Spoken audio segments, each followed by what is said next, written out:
व्योमव्याप्तदेहाय दक्षिणामूर्तये नमः। कृष्णाय वासुदेवाय हरये परमात्मने प्रणतक्लेशनाशाय गोविन्दाय नमो नमः। गोविन्दाय नमो नमः। हरिः ओम्।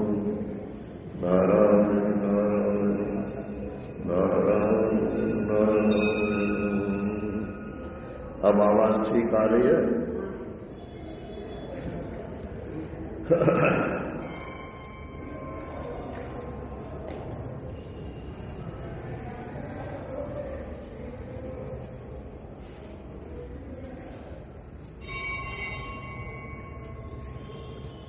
पुरुषार्थ चार: धर्म, अर्थ, काम और मोक्ष। पुरुषार्थ का अर्थ होता है पुरुषै अर्चते यस्मात्। पुरुष जिसको चाहे उसको पुरुषार्थ बोलते हैं।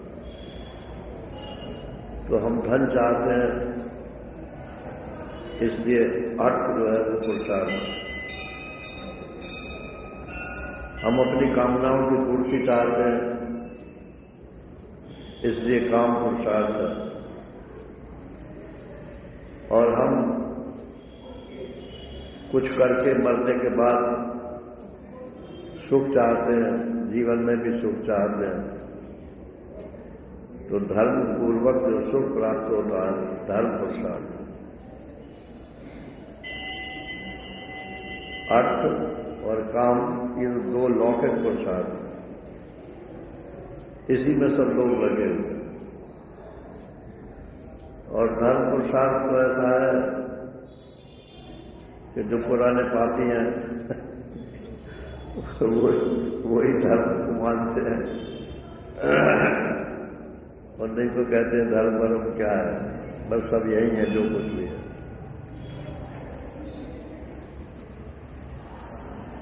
तो अर्थ, काम और धर्म, ये अर्थ सबसे ज्यादा और काम उससे कम और धर्म उससे भी कम। और एक पुरुषार्थ और है जिसको बोलते हैं मोक्ष।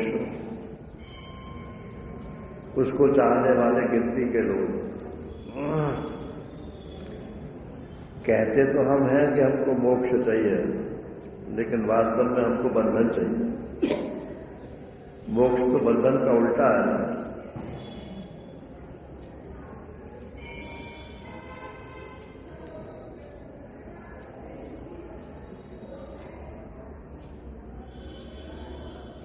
तो कहीं ना कहीं हम तो बदलना चाहते हैं।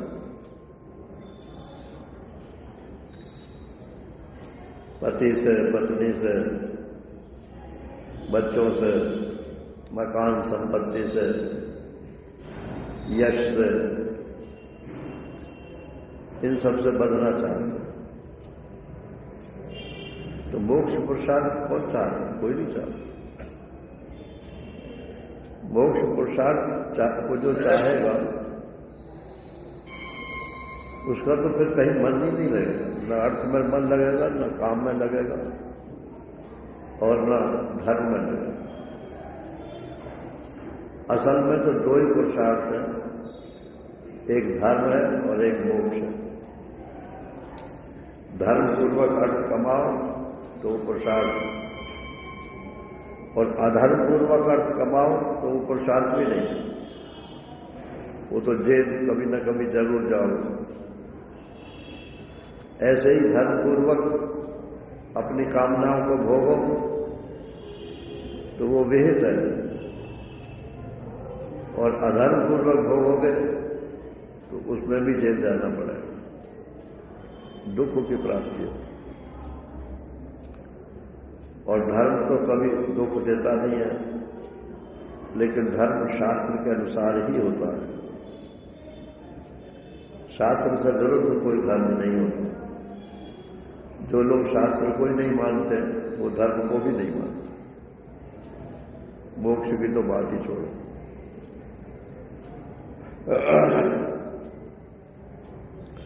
तो दो ही पुरुषार्थ हैं, धर्म और मोक्ष।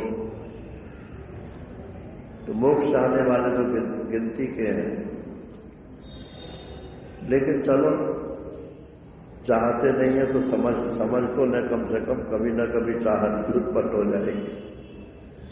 जिसको हम जानते ही नहीं है उसकी कभी चाहत भी नहीं होती। ज्ञान सबके मूल में है। हम यहां आए हैं तो कुछ सोच समझ के आए ना, ऐसे ही तो आकर बैठ थोड़ी गए, किसी उद्देश्य को लेकर के आए। तो मोक्ष को समझ लीजिए, उसी के लिए ये अद्वैत प्रकरण है।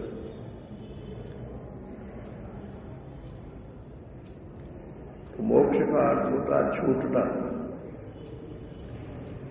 जहां हम फंसे हुए हैं वहां से छूटना। हम कौन? बस यही मूल प्रश्न है। हम कौन? तो बोले हम शरीर। इसे कहां से छुड़ाओगे? ये तो कहीं ना कहीं बंधन में रहेगा ही। ये मकान जो है ये नहीं मानता। ये जो चेतन माया है ना, ये मानती है। चेतन माया क्या है? पत्नी, पति, पुत्र, पुत्री, पौत्र, पौत्री, फिर प्रपौत्र, प्रपौत्री। बड़ा गर्व के साथ कहते हैं। हम तो सब स्वर्ग दशा नहीं चढ़ गए। स्वर्ग दशा नहीं चढ़ गए, पर पोता हो गया। धर्म तो किया नहीं, पर पोता से स्वर्ग दशा नहीं चढ़ गया।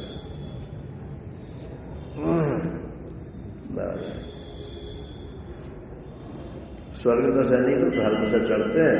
धर्म पुरुषार्थ पर पोते से नहीं चढ़ सकते। पर पोते के बाद फिर कहते हैं सड़क होगा।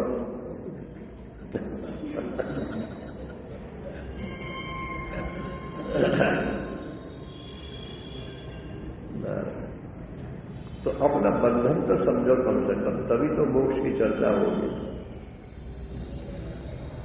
अच्छा चलो, बंधन समझ लिया, तो उस बंधन को बढ़ाने का तो प्रयत्न मत करो। जितना प्रारब्ध से प्राप्त हो गया है उसको उतना ही रहने दो। उसे बढ़ाने की कोशिश क्यों करते? तो बढ़ाते कैसे? इस देवता को रिझा लो, उस देवी को बुझा लो, रिझा लो, उससे ये प्राप्त हो जाएगा, उससे ये प्राप्त हो जाएगा, उससे ये प्राप्त। इसी को लोग धर्म समझते हैं। ये धर्म नहीं है।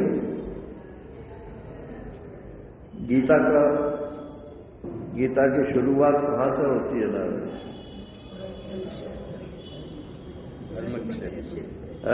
धर्म क्षेत्र। धर्म क्षेत्र से शुरू होती है और सर्वधर्म कहां खत्म होती है? सर्वधर्मान परित्यज्य।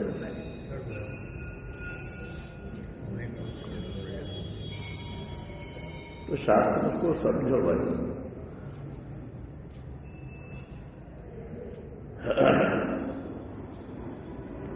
यामिमां पुष्पितां वाचं प्रवदत्य विपश्यता वेदवादरता पार्थ नान्यदस्ति दिवाकर कामात्मान स्वर्ग परम जन्म कर्म फलप्रदाम क्रिया विशेष बहुलाम भोगैश्वरी प्रतिपत्ति भोगैश्वरी प्रसक्ताराम तया परम चेतसाम व्यवसायात्मका बुद्धि समाधव न विधीयते। देवता को आपने 10 रुपये, 20 रुपये, 100 रुपये, 1000 रुपये चढ़ा दिए और 1 करोड़ रुपए की आपने सामग्री मांग ली ना, तो ये व्यवसाय हुआ ना। तो भगवान कहते हैं कि जिनकी व्यवसायात्मिका बुद्धि है उनको तो कभी शांति मिलेगी नहीं। जब शांति नहीं मिलेगी तो स्वर्ग आदि कहां से प्राप्त? निष्काम कर्म, निष्काम कर्म। अरे निष्काम कहां से हो गए? अपनी कामनाएं बढ़ा रहे हैं। यहां तक है, यहीं से ये अद्वैत प्रकरण प्रारंभ होता है। भगवान ने तो सृष्टि बनाई है ना, हाँ बनाई है। तो सृष्टि बनने से पहले क्या था? भगवान ही भगवान था। फिर भगवान ने ये पैदा कर दिया। अब ये प्रलय होगी तो फिर सब भगवान हो जाएंगे। तो हम भी तो उसी ने पैदा किए हैं। जब प्रलय होगी तो हम भी उसी में जाकर मिल जाएंगे। हम काहे मोक्ष पुरुषार्थ की परेशान हो?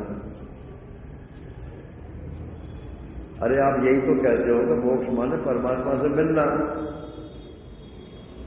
परमात्मा से एक होना। तो जब प्रलय होगी तो हम अपने आप ही मिल जाएंगे भगवान से। तो क्यों इसमें जो है बेकार का प्रयत्न किया? उपासनाश्रित और धर्मो जाते ब्रह्मणि वर्तते, ये पहला ही श्लोक है। उपासना से माने देवी देवताओं की उपासना से, इनके आश्रित जो धर्म माने जीव हैं वो तो इस जात ब्रह्म माने इस संसार में ही रमण करते रहते हैं। जात ब्रह्म माने जो पैदा हुआ है, अर्थात ये जात ब्रह्म में ही रमण करते रहते। और प्राग उत्पत्ति, जब ये उत्पन्न नहीं हुआ था तब क्या था कि अजन्मा ही था भगवान। तो हम तो गुरु उसी के साथ मिल जाएंगे, हमें पुरुषार्थ करने की क्या जरूरत है? तो कहते हैं तेना तो कृपणा स्मृता। ऐसे लोग जो सब कहते समझते हैं वो कृपण है, कंजूस है। उनको भगवान ने शक्ति दी थी इस जीवन का लाभ मोक्ष पुरुषार्थ में उठा सकते थे, लेकिन नहीं उठाया। एक कंजूस था तो उसके पास 1 रुपया था, असरफी थी समझो, सोने की असरफी। तो उसको अपनी मुट्ठी में रखना था कि कहीं खोखा न जाए। अब आगे जाड़े, अब न उसके पास बिस्तर न रजाई न कुछ, अब कांपे। और वो असरफी उसके पास होने पर भी उसे खर्च करे नहीं। इसी को तो कंजूस बोलते हैं ना। तो अब एक दिन बहुत जाड़ा पड़ गया तो सुबह उठ करके बोला यार रजाई तो आनी चाहिए, पैसा चाहिए उसके लिए। तो मुट्ठी खोली और असरफी से बोला कि भोर हुई है, अगले दिन के लिए, आज के लिए नहीं। भोर हुई है और कोई भुनाई है, तेरे को भुला लेंगे कल को। भोर हुई है तो भुनाई है और सौर भराई है, रजाई जो है भरवा लेंगे। फिर मुट्ठी बंद कर दी। फिर बोले मैंने ठीक बोला कि गलत बोला, देखो तो सही। फिर मुट्ठी खोली तो उसमें पसीना आ गया था, जोर से मुट्ठी दबाई होगी तो बोले अरे तू रो रही है? ना ना तेरे को नहीं बनाए।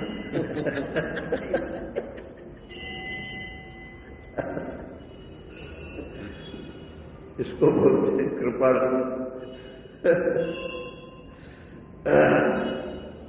और उपनिषद में कृपण किसको कहते हैं?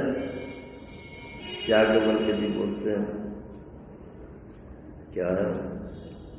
यो वै गार्गी अस्मात् लोकात् एतदक्षरम अविदित्वा। हाँ, एतदक्षरम अविदित्वा अस्मात् लोकात् प्रहित। इस अक्षर तत्व को जाने बिना जो इस लोक से प्रयाण कर जाते हैं, चलित मर जाते हैं, वही कृपण कहलाते हैं। भगवान ने ये बुद्धि ऐसी बढ़िया बनाई है, ये ईश्वर की प्रतिनिधि है। इसका उपयोग चाहे संसार के लिए कर लो और चाहे परमार्थ के लिए कर लो।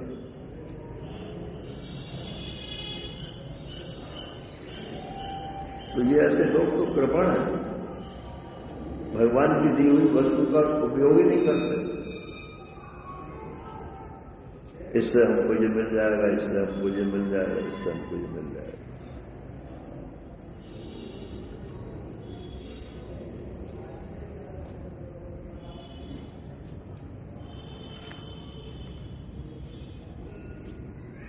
एक इसमें कारिका पहले आई है, अनादि माया सुखो यदा जीवन प्रबुध्यते अजम अनिद्रम अस्वप्नम अद्वैतम बुध्यते तदा। ये क्या चक्कर क्या है? तो बोले माया ने सबको सुला रखा, क्योंकि जगा देंगे तो उपद्रव करेंगे तो सुलाए रखता है। कौन सी माया है? कि अनादि माया है। अनादि किसको कहते हैं? जिसका जन्म का पता नहीं, पहले से ही है मेरा।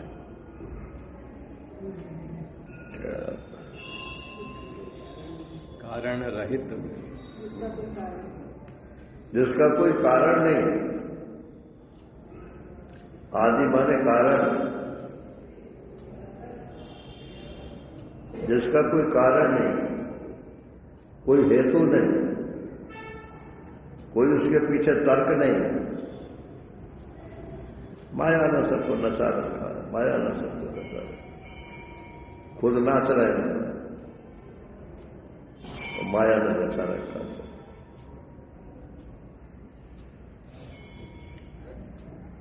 तो अनादि अज्ञान को बोलते हैं। आप परमात्मा को कब से नहीं जानते?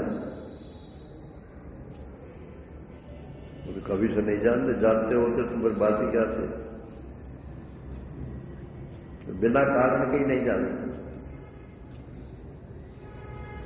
ये महात्मा लोग बता देते हैं कि इस वजह से नहीं जानते, तुम्हारे अंदर ये दोष है, तुम्हारे अंदर ये दोष है। तो ये इतने सारे कारण नहीं बता करके एक कारण बता दो तो माया के कारण नहीं जानते। अनादि माया सुतो, सब जीव उसमें सो गए। यदा जीव प्रबुध्यते, जब ये जीव जग जाता है तो यही जग जागे ग्रामीण जोगी परमारथी प्रपंच में होगी। लक्ष्मण जी गुरु निषाद को समझा रहे हैं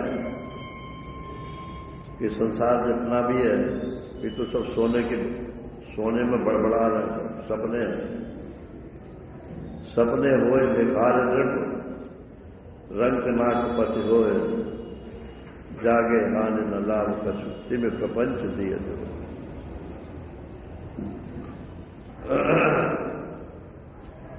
कोई कारण नहीं, अकारण ही लोग जो है सोए हुए हैं।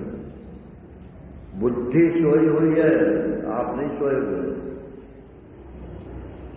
जरा गहरी बात कोई वेदांत की चालू हो जाए ना, तो यहां भी सुनने वाले सुनना जिसमें बुद्धि पर जोर डालना पड़े तो बस बुद्धि सो जाती।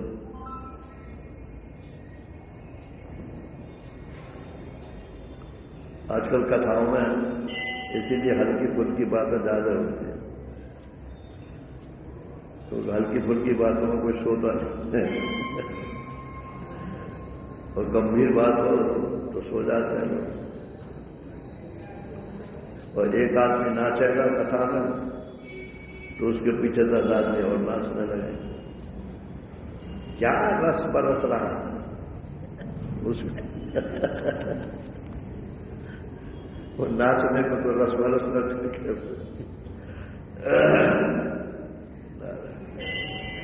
और वृंदावन में तो ऐसा है, वो कथावाचक लोग जो है अपने गुर्गे लाते हैं तो इशारा कर देते हैं तो वो उठ के खड़ा होकर नाचने लगता है। बस उसको देख करके और नाचने लगता है। और फिर वो कहता है कि जो नहीं नाचेगा वो नरक में जाएगा।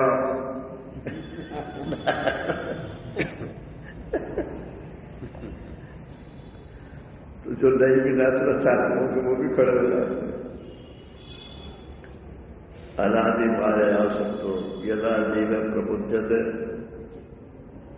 तो इसमें कौन जानता है कि यहीं तक जागे जामिन जोगी परमावधि प्रपंच में होगी। जो परमार्थ मोक्ष को ही अपना पुरुषार्थ मानते हैं वही लोग जगे हुए हैं। अरे बहुत कमा लिया, कितना कमाओगे, फुर्सत ही नहीं है। अगर सत्संग के टाइम में कमाई का कोई धंधा हो तो सत्संग छोड़ दो।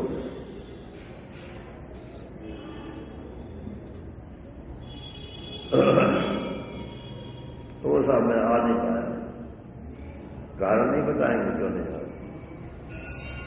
वो तो मालूम तो पड़ी जाती क्यों नहीं आ।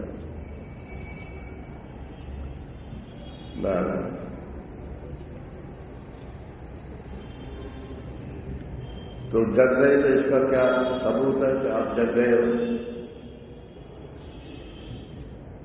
यथा जीव प्रबुद्धते अजम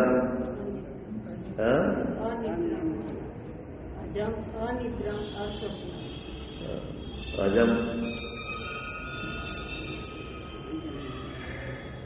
आज जो परमात्मा है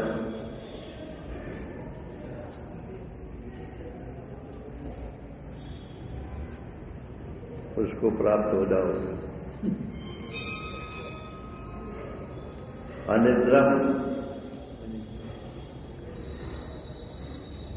घोर नशा अवलो नशानी अवना नशा। अरे अब तक तो मैं जो है सोता ही रहा, मैंने अपना जीवन नष्ट कर दिया, अब मैं नहीं नष्ट नहीं करूंगा। तुलसीदास जी जब भागे रत्नावली के पास से तो यही पंक्तियां कहते हुए भागे। हालांकि उन्हीं की लिखी हुई पंक्ति है, लेकिन लेखक ने उसको फिट कर दिया। अमलो नशानी अवना नशा, बहुत हो गया।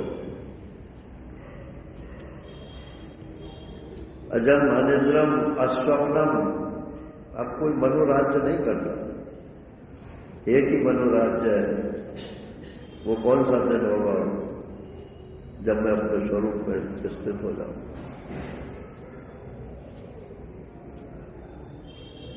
अद्वैतम, अरे मैं ही अद्वैत हूं। बुद्धते तदा, उस समय उसे यही अनुभव हो जाए। तो कहां उपासना के चक्कर में पड़े, फिर भी कोई पता नहीं क्या मिलेगा क्या नहीं मिलेगा।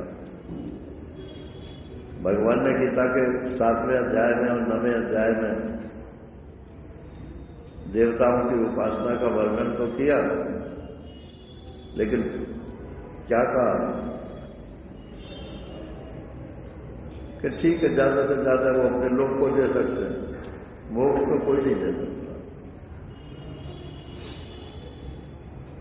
आपको दुखों से छुटकारा नहीं दिला सकता, थोड़ी देर का सुख आपको प्रदान करना है।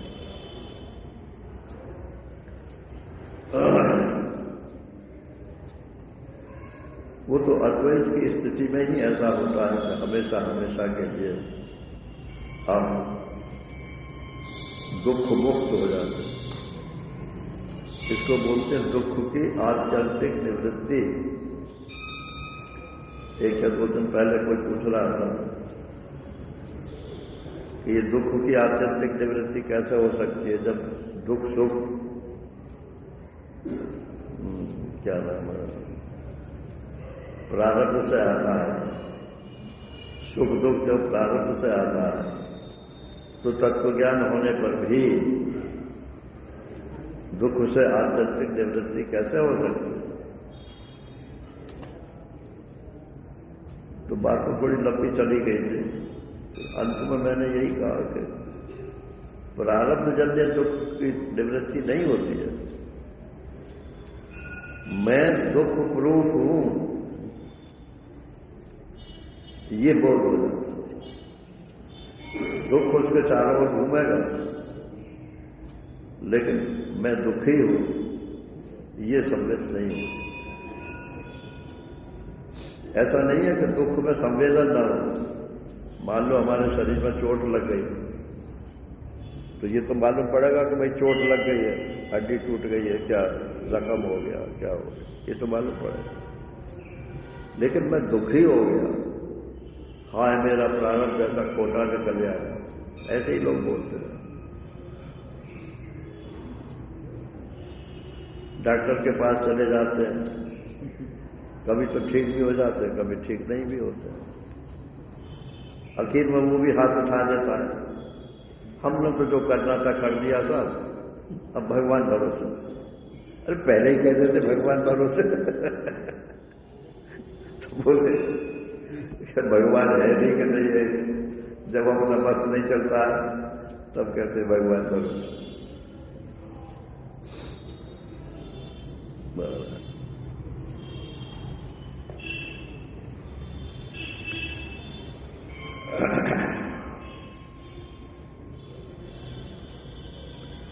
तो इसमें मूल बात समझने की यह है कि हमारे जीवन का लक्ष्य क्या है। अगर आपने अपने जीवन का लक्ष्य निश्चित नहीं किया है तो फिर जैसा भी है ठीक है। अब सड़क पर गाड़ी को डाल दी, बोले किधर जाना है, ये पता नहीं। ड्राइवर जिधर ले जाएगा वो चले जाएंगे। कुछ लोग भजन सुनाते हैं, जिधर भेज देगा उधर जाएंगे। माने हमें तो कहीं कोई जाना है नहीं, भगवान को गरज है वो तुम्हें भेज देगा।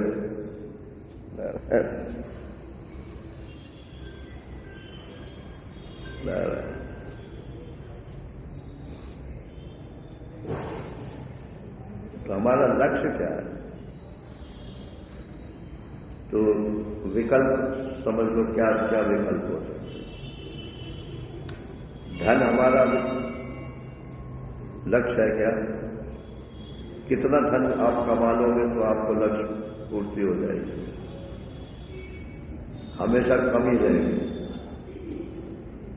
थोड़ा सा थोड़ा सा।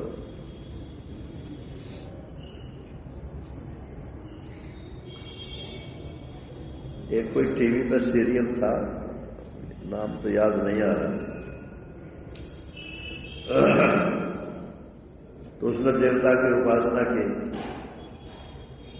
देवता ने कहा क्या चाहिए? बोले मुझे तो जमीन चाहिए, प्लॉट में आजकल ज्यादा फायदा है। आजकल प्लॉट का धंधा जो लोग करते हैं उनको तो एक दिन में ही लाखों करोड़ों के फायदे हो जाते हैं। बोले मुझे तो जमीन चाहिए। तो बोले सारी जमीन तो तुझे नहीं मिल सकती है, वो तो भगवान की है। तो ऐसा है कि सुबह सूरज निकलने से वक्त से लेकर के और सूरज डूबने तक जितनी जमीन पर तू चल जाएगा उतनी जमीन तेरी हो जाएगी। बड़ा खुश इंतजार करता रहा सूरज कब निकलेगा। सूरज निकला, उसने चलना शुरू किया और दोपहर हो गई। अरे इतने घंटे हो गए, इसके तो सूरज डूबने का टाइम आने वाला है। फिर स्पीड उसने तेज कर दी अपनी। फिर देखा अरे 5:06 वाले हैं। फिर और दौड़ने लगा और जैसे सूरज डूब रहा था तो ये हार्ट फेल हो गया उसका, दौड़ते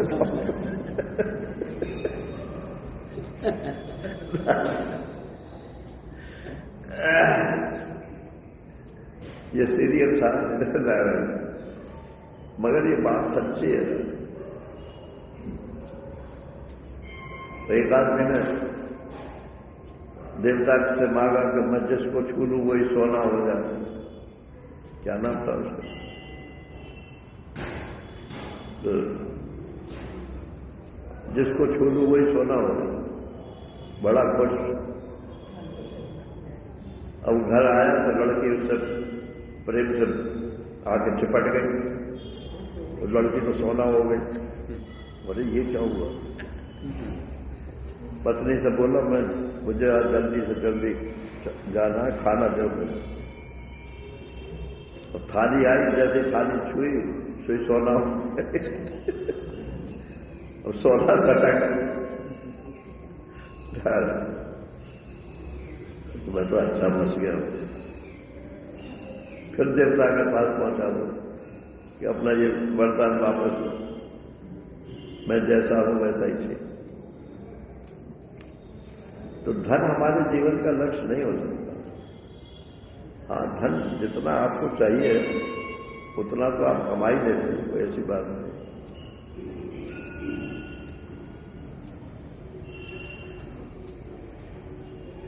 परिवार एक या दो बच्चे अच्छे हैं होते हैं, क्या होते हैं अच्छे, एक या दो बच्चे होते हैं हमेशा अच्छे।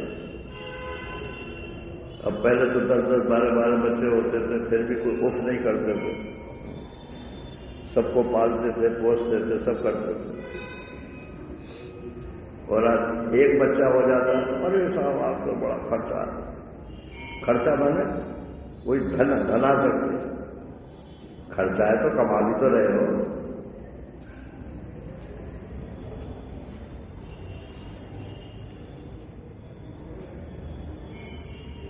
तो परिवार में कितना हो। हमारे एक पंडित जी थे तो सत्यनारायण की कथा कहने आते थे तो वो ऐसा सुनाते थे, पहला सुख निरोगी काया, शरीर आपका स्वस्थ रहे। पातंजल योग नहीं योगा पातंजल योगा में जाइए, आपका शरीर स्वस्थ रहेगा।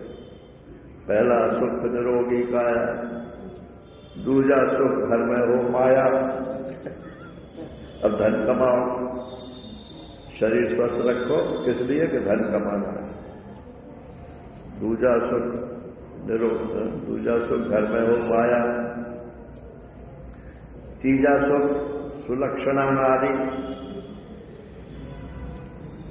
पत्नी आपकी सुलक्षणा हो। असंभव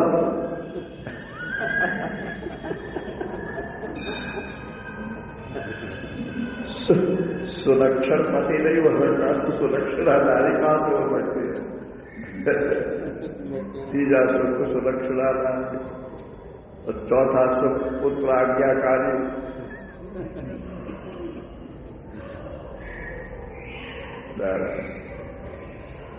और परमात्मा का कहीं जिक्र नहीं। बस ये सत्यनारायण की कथा तो सुना दे। और हम लोग तो छोटे थे तो याद तो हो गए। लेकिन क्या है, लक्ष्य तो हमारा कुछ निश्चय है ही नहीं।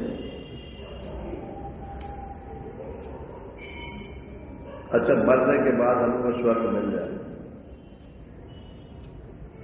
नचिकेता को यमराज ने सारे सुख देने की, स्वर्ग के सब सुख देने की चेष्टा की। नचिकेता ने कहा ये मैं नहीं लूंगा। बोले पहली बात तो ये है कि मैं आदमी नहीं रहूंगा फिर, क्योंकि स्वर्ग का शरीर प्राप्त करके तब भोगा जाता है, तो आदमी का शरीर तो छूट जाएगा। दूसरे जो भोग होते हैं, भोगा न भोगता वैमेव, हमने भोगों को नहीं भोगा, भोगों ने हमको भोग डाला। इतना टीवी देखा कि आंखें खराब हो गई,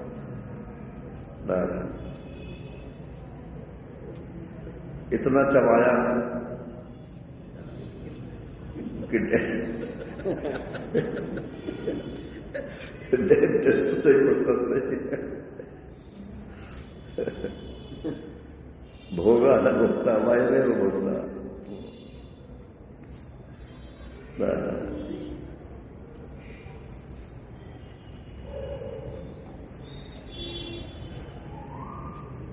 तो स्वर्ग के सुख, हाँ तो वो कहता नचिकेता के जरयंत तेज, ये जो भोग हम भोगते हैं ये हमारे तेज को जलाते हैं। भोग में सुख नहीं है, सुख तो भोगने वाले में है। तो आप एनर्जी खर्च करोगे भोग करने में, तब आप सुख भोगोगे ना। अगर उस एनर्जी को कंज्यूम करके, कंजर्व करके, कंज्यूम नहीं कंजर्व करके, सुरक्षित करके यदि आप उतना ही परमात्मा लगा देते तो जाने कहां पहुंच जाते।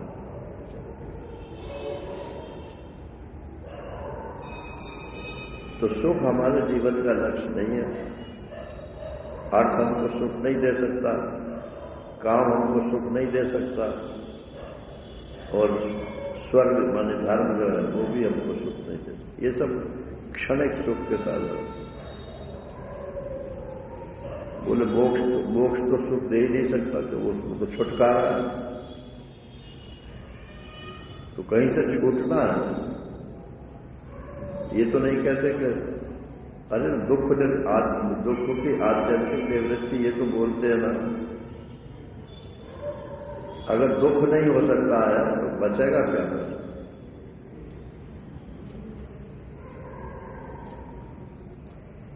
दुख का विलोम को क्या बोलते हैं? विपरीत। दुख का विपरीत भाव जो है सुख है, और सुख का विपरीत भाव दुख है। लेकिन दुख और सुख दोनों आत्मा के धर्म नहीं है। जैसे आत्मा दुख रूप है, ऐसे ही वो सुख रूप भी है। ये तो आपका अंतःकरण जो है जैसा बन गया है, कोई सुख लोलुप है तो कोई दुख लोलुप है। अब ये शराब पीते हैं, इन्हें पता नहीं है कि शराब पीने से क्या, खूब पता है, लेकिन फिर भी छोड़ते नहीं।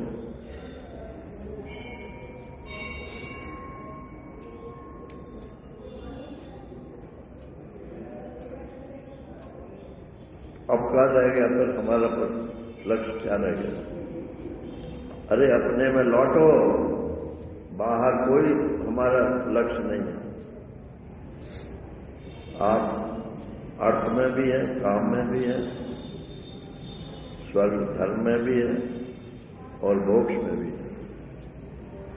आप ही मुक्त स्वरूप है, आप ही धर्म स्वरूप है, और आप ही असली अर्थ और काम। अपने को नहीं जानते पहचानते तो कुछ नहीं है, बाहर की चीजों से खूब फायदा है।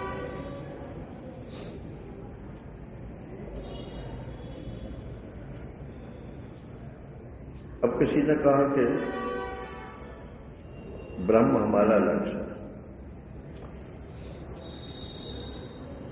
तो कितने प्रकार के लक्ष्य ब्रह्म के?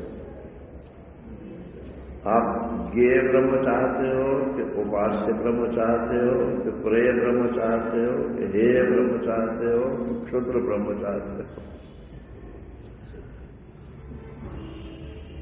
क्षुद्र ब्रह्म क्या है? ये देवी देवता जो है ये क्षुद्र ब्रह्म।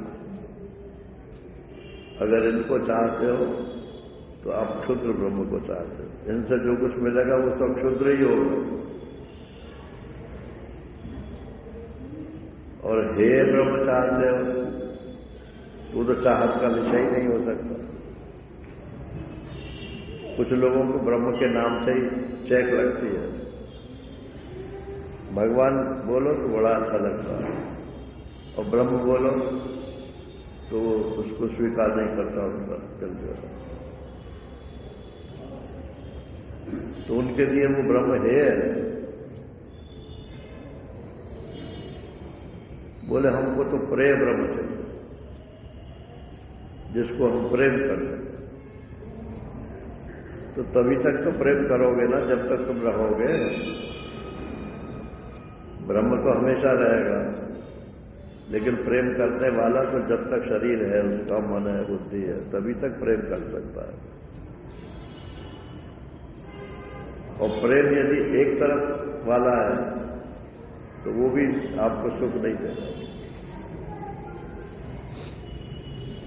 एक आदमी तो प्रेम करे, लेकिन जिससे प्रेम करने वाला है, करते हैं, वो हमसे प्रेम ना करे तो आपको उल्टा दुख होगा।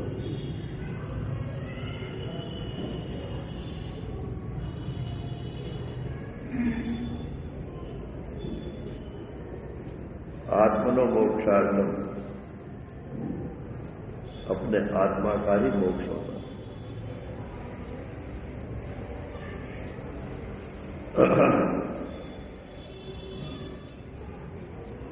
ये भक्त लोग जो है ना, वृंदावन वाले, ये प्रेम ब्रह्म चाहते हैं।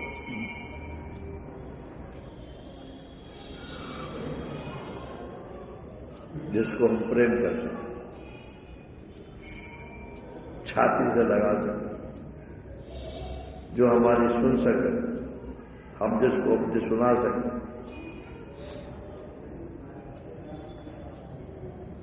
ऐसी तो थी सब गोपियां, लेकिन भगवान छोड़कर चले गए। क्यों भाई? तो एक तरफा प्रेम रहा था, वो एक तरफा प्रेम को मैंने बोल दिया, लेकिन असल में ये प्रेम ही नहीं। प्रेम हमेशा एक तरफा ही होता है। आप स्वतंत्र चाहे जैसे प्रेम कर सकते हैं, लेकिन दूसरा भी हमसे प्रेम करे या बंदिश नहीं लगा सकते। और अगर आप खुद प्रेम करोगे किसी से तो उससे बंधोगे। प्रेम बांधता है, छुड़ाता नहीं है। तो मोक्ष पुरुषार्थ का अंग नहीं है।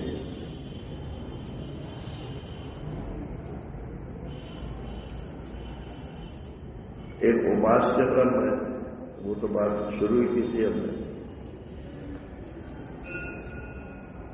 इतने बड़े के साथ आप जो सारे संसार को रचता है, बनाता है, उतने बड़े आदमी के साथ आप कैसे प्रेम करोगे भाई? कोई बराबरी का कहीं तो कुछ होना चाहिए।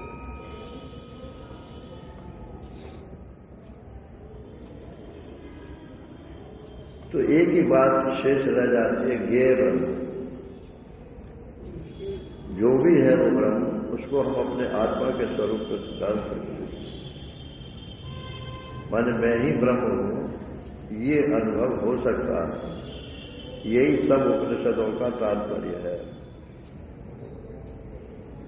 दूसरे को किसी को खंडन करने का आपको आवश्यकता नहीं है। लेकिन आप ये समझ लो कि ये आत्मा ही परमात्मा है, यही ब्रह्म है। और अगर ये हम लोग को अनुभव में आ गया है तो इसकी पहचान यही है कि कहीं आपको प्रेम दूसरी जगह होगा नहीं, प्रवृत्ति नहीं होगी।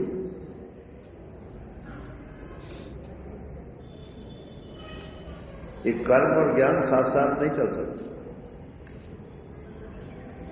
ये शंकराचार्य जी का खास प्लैंक है। आप कर्म करके अंतःकरण को शुद्ध कर सकते हो, लेकिन ज्ञान प्राप्त करके हम कर्म करेंगे, लोगों का भला करेंगे, ये कुछ नहीं कर सकते। जो भला करने लोक संग्रह जो है, स्वामी महेशानंद गिरी जी ने दिखाया कि लोक संग्रह जो है ये महात्मा का कर्म नहीं है, ये तो गृहस्थ लोग करें, दुनिया का भला करें, उनके पास पैसा है, उनके पास शक्ति है। महात्मा ने तो सब छोड़ दिया, अब वो दुनिया का भला काहे से करेगा? एक वासना और पाल देगा कि मैं दुनिया का भला करूंगा। हम तो चर्चा करते हैं ना, किसी को इससे लाभ हो जाए बहुत अच्छी बात है। बोले चर्चा ही क्यों करते हो? बोले फिर क्या करें? अगर चर्चा भी ना करें तो क्या करें? उपन्यास पढ़ें?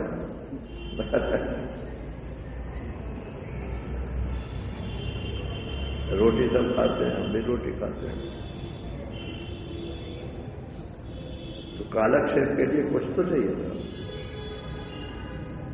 तो महात्मा के कालक्षेप दो ही है, स्वाध्याय और प्रवचन। जब गुरुकुल से निकलता है तो गुरु जी कहते हैं कि स्वाध्याय प्रवचनाध्याम न प्रमस्तव्य। स्वाध्याय और प्रवचन इसमें प्रमाद मत करना, विद्या है।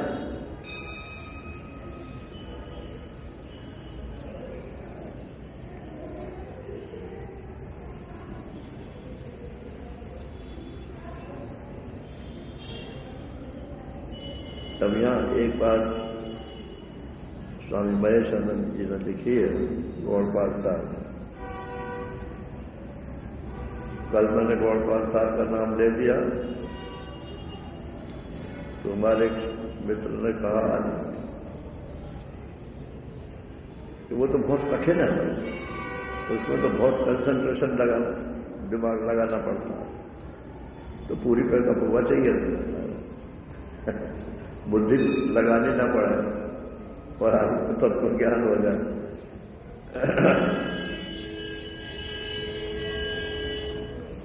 तो वो लिखते हैं कि हमसे लोग कहते हैं कि शंकराचार्य ने तो सब देवी देवताओं की स्तुति लिखी है, तो आप कैसे कहते हो कि देवी देवताओं के चक्कर में मत पड़ो? तो वो कहते हैं कि कौन से शंकर ने लिखी? आज भी बहुत से शंकराचार्य लिख रहे हैं, कुछ भी लिखते हैं और आगे लिखते हैं शंकराचार्य। गलत तो नहीं है, मगर वो आदि शंकराचार्य तो नहीं है ना। तो आदि शंकराचार्य की क्या पहचान है? कि जिन्होंने प्रस्थानत्रयी माने उपनिषद, ब्रह्मसूत्र और गीता, इन तीन के ऊपर जिस एक व्यक्ति ने भाष्य लिखे, वो भाष्य ही उनका सिद्धांत है, और किसी और शंकर के नाम वाले व्यक्ति ने कुछ भी लिख दिया हो, उससे हमको हमारा कोई मतलब नहीं। बहुत कड़ी बात बोल दी है, लेकिन बात सच्ची है।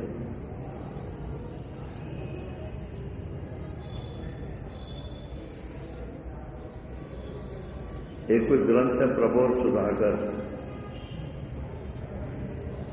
प्रबोध सुधाकर, उसमें भगवान कृष्ण की लीलाओं का मतलब ब्रज लीलाओं का वर्णन, और उसके लेखक शंकराचार्य।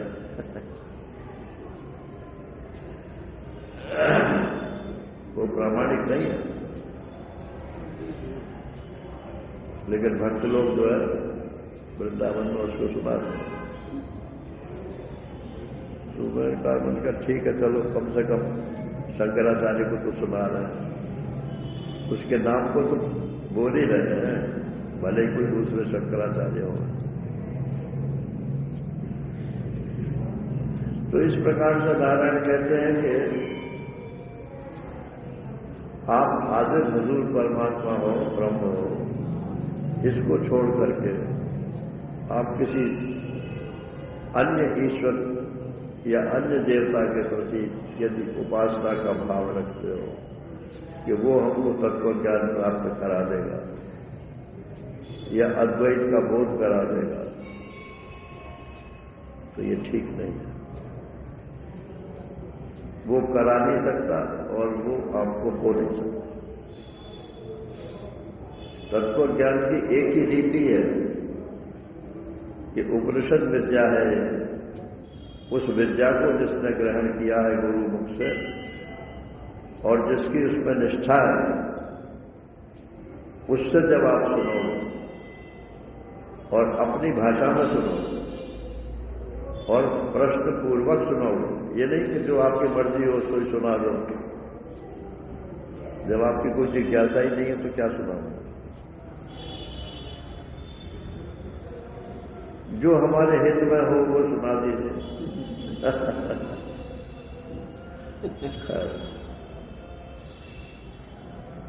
परिप्रश्न सेवया, यही तो है ना गीता में, उपदेक्ष्यते ज्ञानम ज्ञाननस तत्वदर्शन।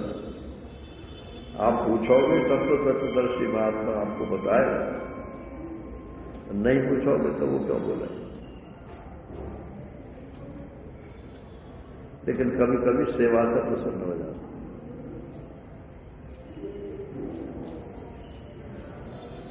अब हम तो आपको क्या बतावें, हमने तो कोई खास सेवा भी नहीं की, लेकिन क्यों गुरु जी प्रसन्न हो गए वही जानते होंगे। वेदांत बोध में जो उन्होंने आशीर्वाद दिया, गदगद हो जाता।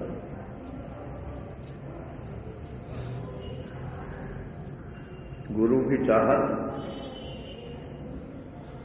शिष्य की छाती है।